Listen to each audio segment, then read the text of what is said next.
जय श्री राधे। पूज्य श्री सद्गुरुदेव भगवान के चरणों में प्रणाम। नाम जापक संत श्री अनिरुद्ध जी महाराज कहते हैं, हरि नाम में रुचि क्यों नहीं होती। प्रथम तो इसका मुख्य कारण है संसार में आसक्ति।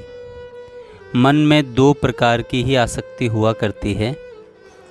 एक आसक्ति रहती है संसारी एवं दूसरी आसक्ति होती है पारमार्थिक, अर्थात संतों व भगवान से। जब एक आसक्ति विलीन हो जाती है तो दूसरी आसक्ति स्वतः ही सहज में ही अंतःकरण में आकर भर जाती है। दूसरा, हरि नाम में रुचि न होने का कारण है शारीरिक रुग्णता। जब शरीर में कोई भी रोग होगा तो मन का झुकाव कष्ट की ओर होगा। तीसरा, हरि नाम में रुचि न होने का कारण है पूर्व जन्मों के संस्कार। साधु संग के अभाव में अच्छे संस्कार जागृत नहीं होते हैं। चौथा, हरि नाम में रुचि न होने का कारण है कुसंग, जैसे टीवी, अखबार तथा मोबाइल का संग। इनका संग करने से सांसारी वासनाएं जागती रहती हैं, जो श्री हरि नाम का सेवन करते समय अंतःकरण को दूषित करती रहती हैं। पांचवा कारण है काम, क्रोध, लोभ, मोह, अहंकार, ईर्ष्या और द्वेष का आक्रमण। इनसे हरि नाम स्मरण में बाधा पड़ती रहती है और ये वेग सृजित सात्विक भावों को नष्ट करते रहते हैं। छठा, हरि नाम में रुचि न होने का कारण है परस्पर निंदा, जिसमें साधु और भगवान की निंदा सुनना व कहना तो जघन्य अपराध में आता है। ऐसे लोगों से बात भी नहीं करनी चाहिए।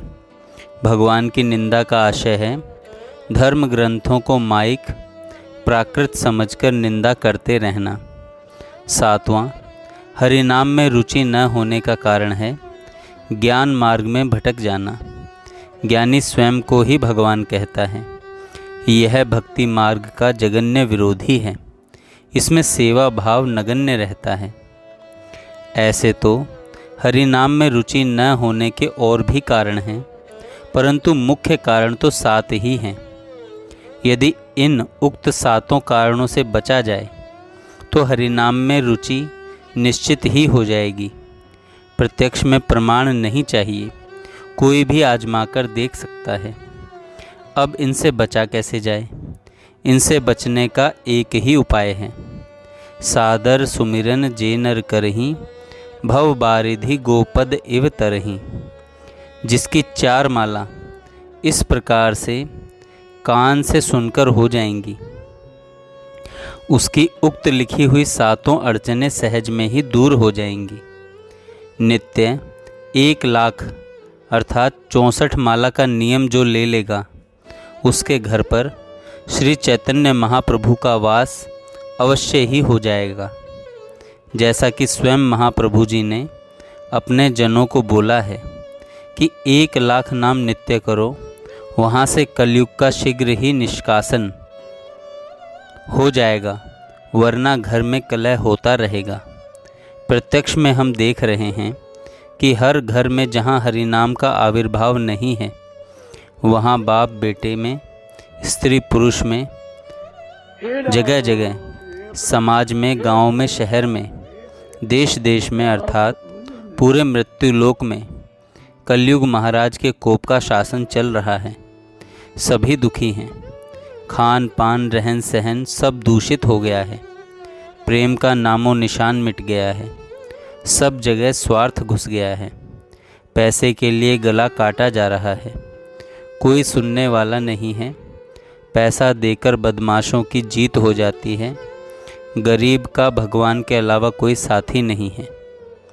सभी दुख सागर में डूबे जा रहे हैं। अतः सतर्क होकर उचित मार्ग पकड़ो। यही एक मार्ग आपको बचा सकता है। हरि नाम की 64 माला करने लगो तो यहाँ पर सतयुग का आगमन हो जाएगा। कलयुग कुछ भी बिगाड़ नहीं सकेगा। हरि नाम ही जापक की रक्षा और पालन करता रहेगा, बाकी सभी चक्की में पिस जाएंगे। मात्र नाम जापक बच जाएगा। विचार करो, इस युग में कितना सहज सरल मार्ग आपको जीवन यापन करने को मिला है। इस मार्ग में कहीं पर जाना भी नहीं है। घर बैठे बैठे ही कमाई का साधन मिल रहा है। गर्मी सताए तो पंखा चला लो, सर्दी लग रही है तो हीटर चला लो, तूफान आ रहा हो तो खिड़की दरवाजे बंद कर लो। किसी भी तरह की दुविधा नहीं है। कैसे भी चाहे बैठकर, ज़मीन पर, कुर्सी पर, पलंग पर, छत पर चलकर, सोकर हरि नाम को कान से सुनकर जपते रहो। किसी प्रकार की अड़चन है ही नहीं। और इसी जन्म में भगवान से मिल लो तथा आवागमन के दारुण दुख से छुट्टी पा लो। यदि ऐसा शुभ अवसर मिलने पर भी हरि नाम की शरणागति नहीं कर रहे हो तो आपके समान दुर्भागा संसार में कोई नहीं होगा। करोड़ों में से किसी एक को ही ऐसा शुभ अवसर मिलता है। अगर यह मौका गंवा दिया फिर अंत समय पछताना पड़ेगा। थोड़ा विचार तो करो कि क्या धनी को सुख है, गरीब को सुख है, पशु को सुख है, पक्षी को सुख है, किसको सुख है? सभी लोग आहार, निद्रा, भय, मैथुन में ही जीवन गुजार रहे हैं। अंधे होकर जीवन बिता रहे हैं। अज्ञान की भी कोई हद होती है। मनुष्य जन्म रूपी हीरा मिला था, उसे कूड़े में फेंककर रो रहे हो। नासमझी के कारण इस हीरे की कीमत नहीं समझ सके। जिस हीरे से भगवान भी खरीदे जा सकते थे, भगवान की संपत्ति के मालिक बन सकते थे, ऐसा सुनहरी अवसर हाथ से निकाल दिया। अब तो न जाने कितने करोड़ों साल तक दुख भोगना पड़ेगा। बाहरी अज्ञान ने खूब डुबोया। अब तो भविष्य में रोना ही रोना हाथ लगेगा। तब प्रश्न होगा कि भगवान हृदय में कैसे प्रकट होते हैं कि सुमरिये नाम रूप बिन देखे, आवत हृदय स्नेह विशेषे। कान और मन को संलग्न कर हरि नाम करना चाहिए।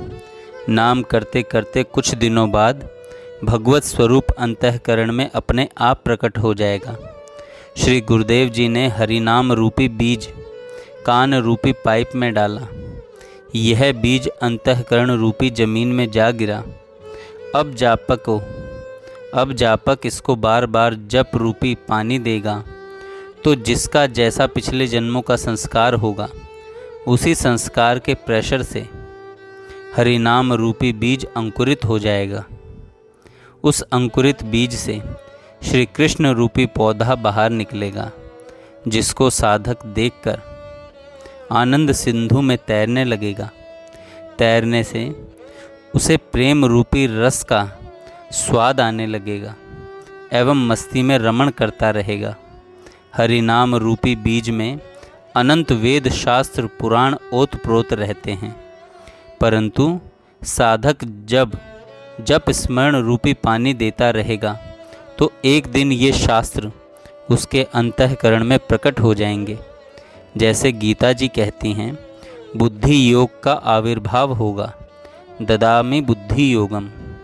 जिस प्रकार बड़ या पीपल का बीज जो राई से भी छोटा होता है, वह जमीन में बोने से, पानी देने से अंकुरित होकर फिर कुछ समय के बाद एक विशाल वृक्ष का रूप बनकर सबको अपनी छाया व फल देकर उपकार करता रहता है, इस बीज में वृक्ष छिपा हुआ रहता है। इसी प्रकार हरि नाम रूपी बीज में श्री कृष्ण का रूप, गुण, लीला तथा धाम समाहित रहते हैं। स्मरण पूर्वक अभ्यास करने पर प्रकट हो जाते हैं। अतः निष्कर्ष यह हुआ कि जापक नाम जपते हुए भगवान का स्वरूप देखने का प्रयास न करें।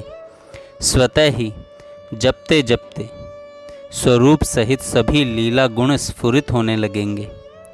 बड़ के बीज में जैसे पेड़ दिखाई नहीं देता, इसी प्रकार हरि नाम में श्री कृष्ण दिखाई नहीं देते। हरि नाम जपने से समय पाकर निश्चित ही दिखाई देंगे। जो जीव हा निताई हा चैतन्य कहकर आर्त भाव से पुकारता है, सुविमल कृष्ण प्रेम उसे ढूंढता फिरता है। जय श्री राधे।